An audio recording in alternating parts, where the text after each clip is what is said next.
पंडित उमा प्रसाद जी राम जानकी ठाकुर द्वारा के महंत बाबा कृष्णनाथ धाम का आगमन हुआ है। स्वागत करते हैं और हमारे रामचंद्र जी, सती पांडे जी और वीरेंद्र मणि जी, उपेंद्र मिश्रा जी का आगमन हुआ है। बड़े बड़े संतों का, बड़े बड़े व्यासों का आगमन हुआ। गोपाल चंद्र जी जो कि भागवत प्रवक्ता हैं और अपने कुल के गौरव हैं, इनके यहाँ पहले 3 पीढ़ी पहले व्यास थे, उसके बाद में ये निकले और फिर इस तरह से निकले कि हर जगह आपकी कथाएं होती रहती हैं।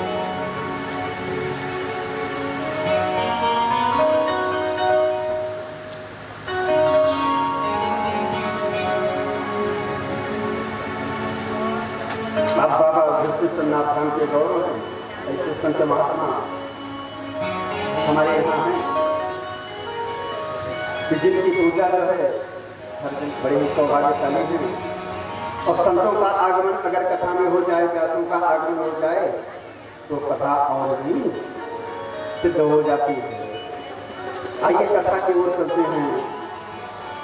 राम का विवाह हुआ, कुछ दिन हुई, घर में रहे, उसके बाद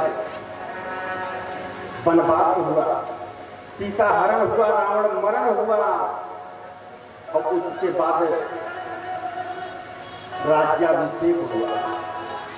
राम राज बये हे त्रैलोका, राम राज बये हे त्रैलोका, राम राज बये हे त्रैलोका, सिद्ध भये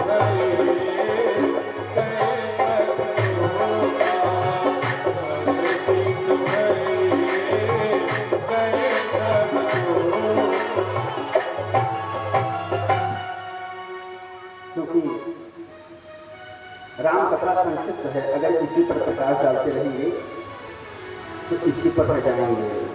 अब वो परम चरित्र जो कि जिसको सुनने के लिए राजा परीक्षित आतुर हैं।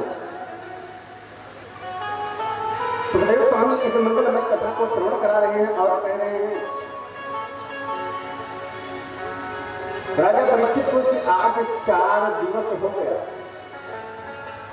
वो आपने जल नहीं पिया है तो थोड़ा जल वगैरह पी लीजिए। राजा परीक्षित ने कहा, अरे प्रभु क्या बात कर रहे हैं, जब आप हमें अमृत पिला रहे हैं तो जल पिलाने की आवश्यकता क्या है? हम तो कथा का अमृत पी रहे हैं। वास्तव में जो कथा का अमृत पीता है ना, बहुत बड़ा सौभाग्यशाली होता है। कथा में हर व्यक्ति नहीं पहुंच सकता। कथा में तो वही पहुंच सकता है जिसके ऊपर जिसके पाप भस्म हुए हैं और प्रभु के अहेतुकी के साथ। और जिसके पाप है ना, उसको कहो कि भाई चलो कथा हो रही है मिश्रा जी के यहाँ, तो कहेंगे भाई चलेंगे एक आध दिन, बहुत गर्मी लग रही है, जब एसी में बैठ करके कथा थोड़ी सुनी जाती है, तपस्या के लिए तो त्याग करना ही पड़ता है ना। तो उनके भाग्य में नहीं है, एक आध दिन करते करते हो सकता है कि एक आध दिन आ जाए, नहीं तो नहीं आ पाएंगे। बोलो श्री राम। तो इस प्रकार से भगवान की कथा अमृतमयी है। कह रहे हैं कि एक क्षण भी नष्ट न कीजिए महाराज जी, आप हमको केवल कथा सुनाते रहिए। अमर की हमारे जल पीने के लिए आप चिंता मत कीजिए कि मैं जल पीऊंगा कि क्या करूंगा, इससे आपको कोई मतलब नहीं है। अब उस मंगलमय कथा को सुनाओ। कथितो पंथ विस्तारो भवता सोमसूर्ययो राज्यं चोभयवंशानां चरितं परमाद्भुतम् यदोस्य धर्मशीलस्य नितरां मुनिसत्तमम् तत्प्राचीनावतीर्णस्य विष्णुवीर्याणि संस्तनः। महाराज आज 4 दिवस हो गए और हम पहले जिधर जाते थे भगवान श्री कृष्ण की प्रशंसा सुनते थे। किशोरों का अथाह सागर था, लेकिन कृष्ण जो है सारथी बन करके 5 पांडवों को विजय दिला दिया। तो जो ऐसी विजय मिल गई तो भगवान श्री कृष्ण का अवतार कैसे हुआ और उनके भाई बलराम का अवतार कैसे हुआ, ये आप हमको बताइए। और भगवान श्री कृष्ण की कथा तो ऐसी है कि वासुदेव कथा प्रश्न पुरुषां त्रीन पुनाति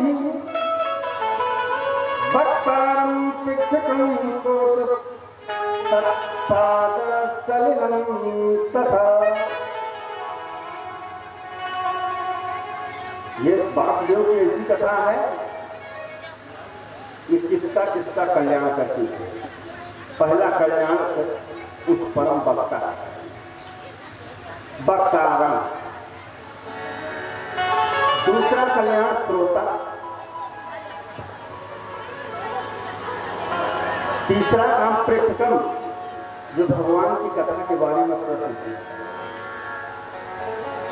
अब तुलसी बाबा ने लिखा है कहाँ सुना अनुमोदन करही, जो कथा कहता है जो सुनता है जो अनुमोदन करता है, हम ठीक कह रहे हैं। ये कथा सबका कल्याण करती है, लेकिन ये कथा उन लोगों का कल्याण नहीं करती है कि जो घमंड में भरे हुए हैं। या सोचते रहते हैं कि भाई ठीक है, मिश्रा जी ने तो बहुत बड़ी माई की व्यवस्था किया है, अरे घर से सुनाई पड़ रहा है, बढ़िया पंखा की हवा ले रहे हैं, वहां हम जाएंगे, तो उनका कल्याण नहीं करती है। तब किसको बताते हैं इस कथा को विस्तार कहते हैं कि महाराज उग्रसेन की धर्मपत्नी का नाम था श्रीमती पवन रेखा। पवन रेखा एक दिन ऋतुमती हुई और ऋतुमती होने के पश्चात अपने सहेलियों के साथ उपवन में चली गई।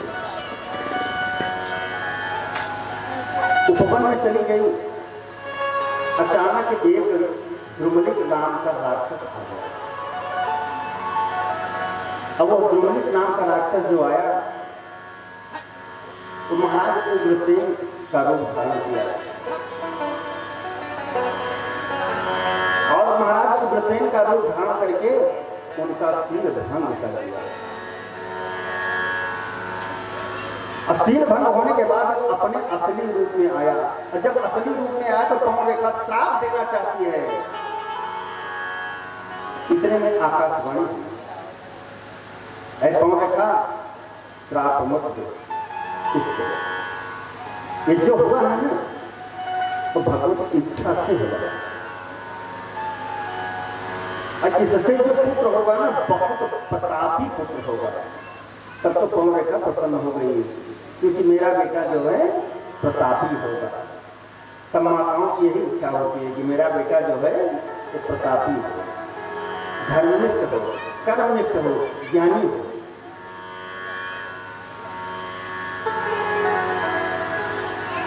श्राप नहीं दिया।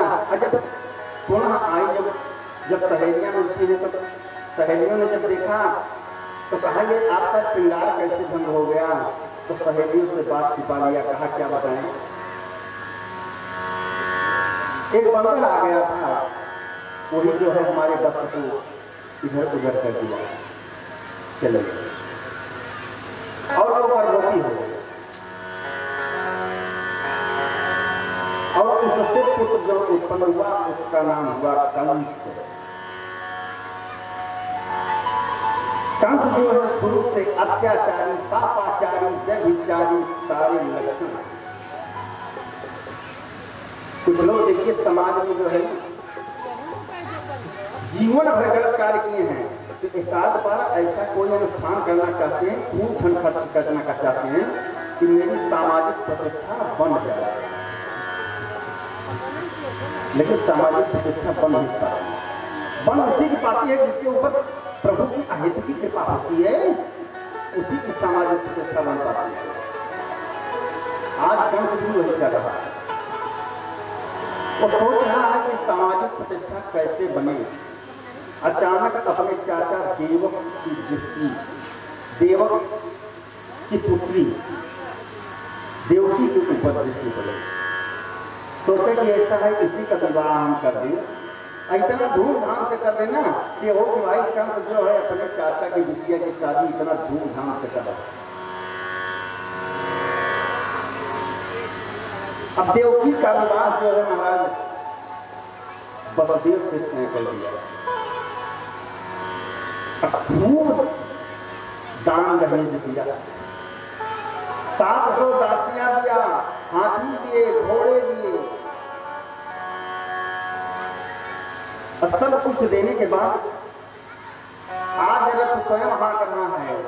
अब फूट फूट करके रो रहा है कि बहन की विदाई है। रे वाह बहन, बहन को कभी नहीं माने बहन, आज समाज में दिखावा करने के लिए आंसू गिरा रहे हैं। इतने में आकाशवाणी हुई, अस्याष्टम गर्भो हंतायां बससे पुनः। का आइकन जो इतने भाव से जो इसको विदा कर रहा है देवकी को, इसका 8वां पुत्र जो है इसी से तुम्हारी